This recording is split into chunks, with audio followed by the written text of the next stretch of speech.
इथं इतर पक्षाच्या मीटिंगच्या व्यतिरिक्त कोण कोण आले हे मी सगळ्यांचे चेहरे पाहिलेले. आता आपसुकच आता निवडणूक आहेत, निवडणुकीची चाहूल आहे आणि त्याच्या अनुषंगाने पक्षाची काय भूमिका आहे, कशा कशा रणनीती पुढे चालल्या आहेत हे मी त्याच्यामुळे गर्दी होणं आपसुकच आहे. आता जिल्हा परिषदच्या निवडणुका आणि पंचायत समितीच्या निवडणुका येत्या काही दिवसात जाहीर होणार आहे.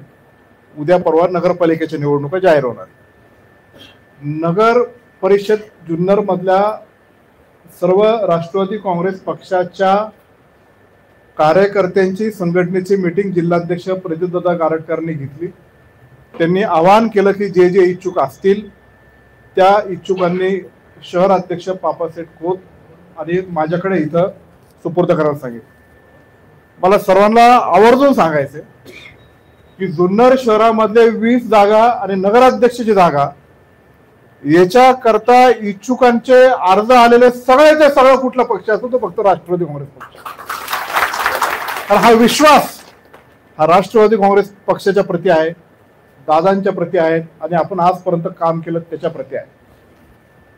गटाची स्थापना झाली जिल्हा परिषदेचे, आरक्षण पडलं आणि आरक्षण पडल्यानंतर तिथल्या पुढच्या 8 दिवसातच राष्ट्रवादी काँग्रेस पक्ष ह्या तालुक्यातला एकमेव पक्ष आहे की ज्याच्याकडे प्रत्येक गटामध्ये 2-2, 3-3 प्रत्येक गणामध्ये 2-2, 3-3 इच्छुकांची संख्या ऑलरेडी मला भेटून सुद्धा गेली आणि त्यांनी असे पोस्टर लावायला पण सुरुवात केलेली आहे.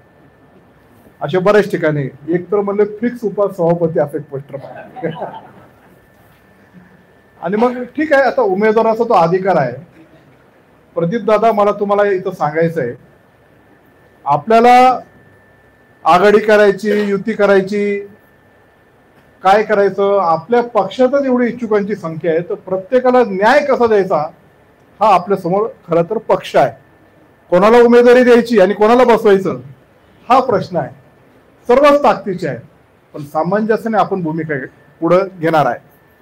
मी आज तुमच्या सगळ्यांच्या समोर सांगतोय की जुन्नर तालुक्यातली नगरपालिकेची निवडणूक, जिल्हा परिषद आणि पंचायत समितीची निवडणूक राष्ट्रवादी काँग्रेस पक्ष स्वबळ आणि स्वतंत्र